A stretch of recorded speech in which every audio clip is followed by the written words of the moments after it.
Can you hear me? You got something fuzzy growing out of you. Hello. Yeah. So Larissa, all the way over from America, representing 360 million people. That's quite some responsibility. Oh yeah.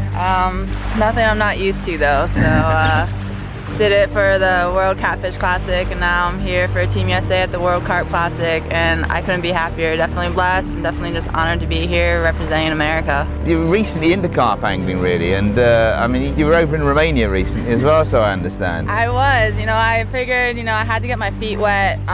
This is definitely a big boys game here, this Carp Classic. Haven't done any type of fishing like this before, and figured I want to learn something, get used to what this carp game is all about. So I joined up with Frank Warwick and Jason Can on their team in the 100-hour straight tournament. And the one thing I did learn about carp fishing from them is seriously, if I can spend 100 hours straight with Frank and Jason, I can pretty much do just about anything.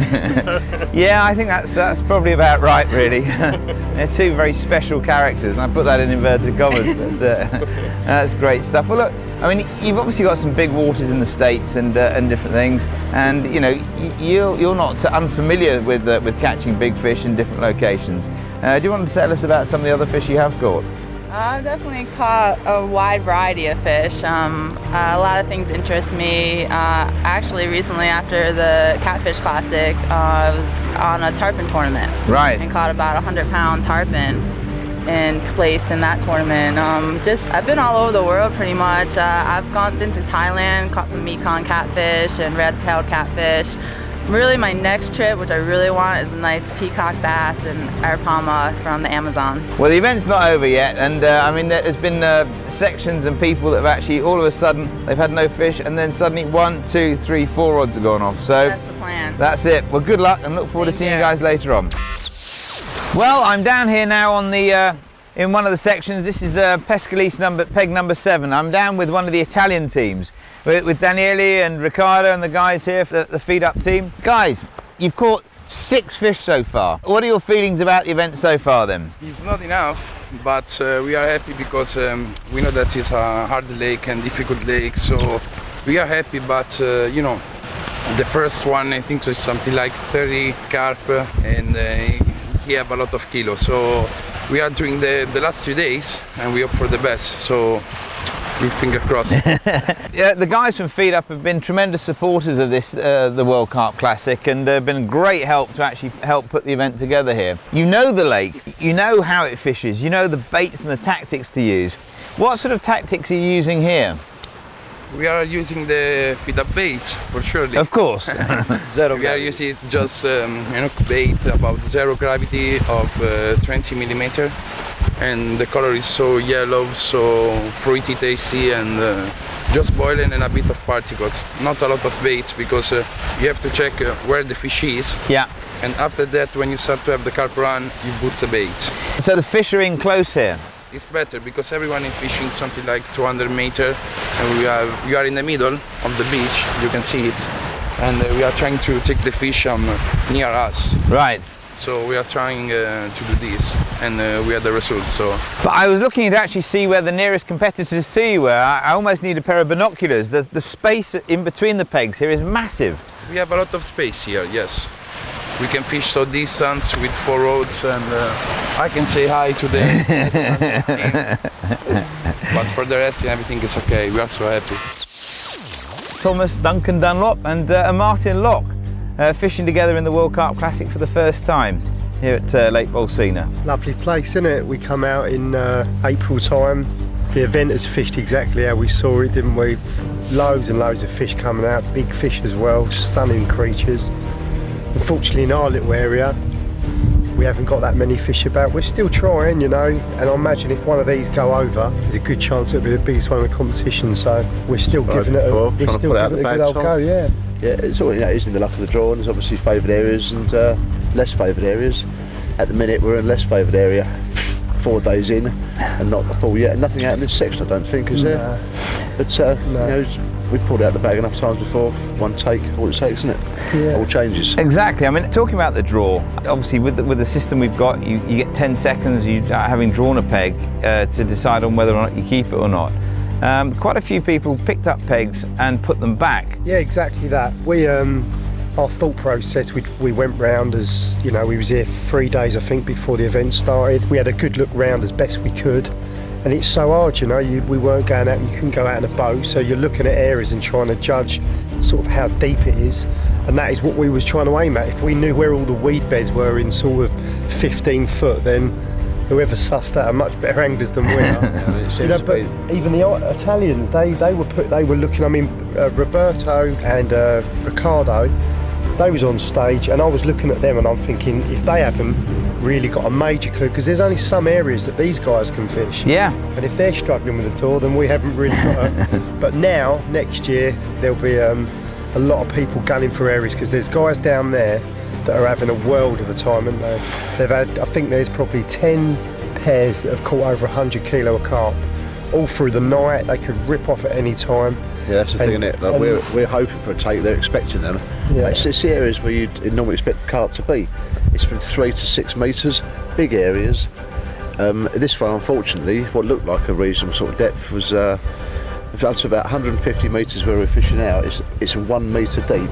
Then just drops off into the abyss, you know, the centre of the volcano, far past our markers. That's just a chance to take, you know, we've got a race track, if something, if they come by, if anything comes by, I'm absolutely sure we'll nab it.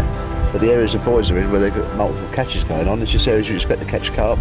It's anything from 10 to 20 foot, and it's huge areas, and they're all catching in those sections, you know.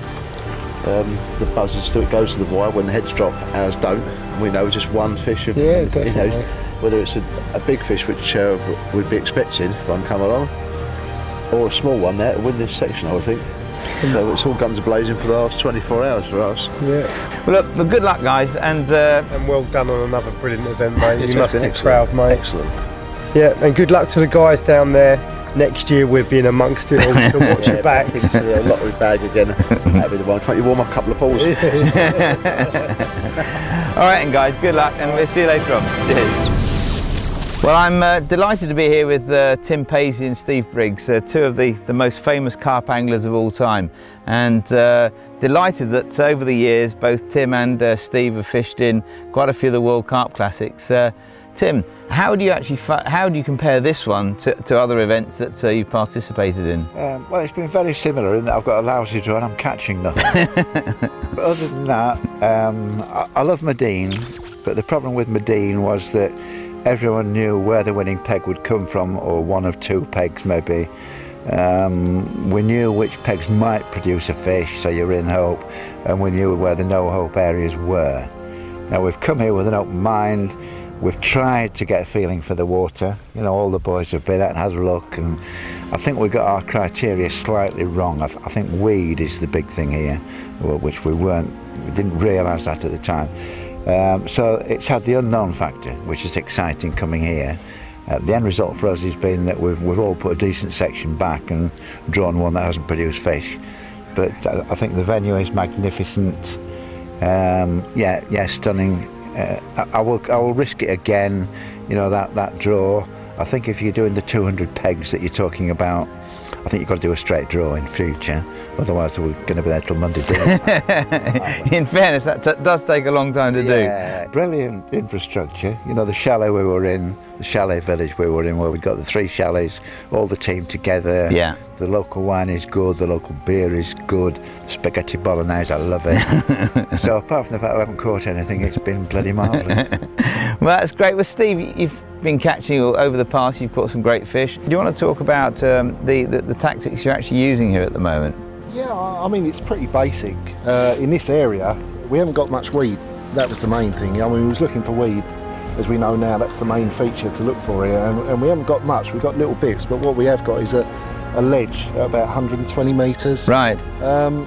And it's quite a basic swim to fish. You know, that is the main feature in the swim. We've got a very shallow ledge going out at 120 metres. Then it drops off and gradually drops off into the abyss. Sort of. So really everyone's fishing along that line of the ledge. But what we have got here, there's a stream coming in there, just in between us and the next section. And that in itself is a big feature. The temperature of the water coming in on that stream, it must be 10 degrees lower. And maybe not so much now as the autumn comes into play, but in the summer, you know, I'm sure that make a big difference, and fish are going to be attracted to there. And there is some weed there as well. So, you know, that in itself, I think we've got a good peg in this section. But, you know, the whole section so far hasn't caught a fish. So at the moment, I mean, really, one fish could actually win the section.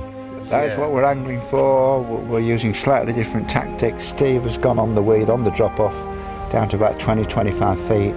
I've gone for the deeper water to try to get lined up with where the effect of the river seems strongest. So I'm in 38-40 feet. I'm just leaving it. Steve's making the odd change. Right. And we're just trying to come up with, we've just got the feeling that if anything does come this way, one of us is going to be on, you know, on the right line. Right. And we're well aware one fish could win the section. Our other two pairs are in this section. Whoever gets that one fish wins the section. The other two pairs will never hear the last of it. There'll be some serious bragging rights on that one. Because you see, the big thing at the minute, not to sound bragging, we've won 2 World Cups, as you know. So Chile and Jacko are here because they won the World Cup in America. Right. So we keep hearing about this World Cup win in America. So every time we get that one, we say, yeah, but you've only won 1, haven't you? Yeah, exactly. All right, well, guys, thank you very much. Pleasure as always, and look forward to actually hearing that you've caught something down here, and then absolutely section winners.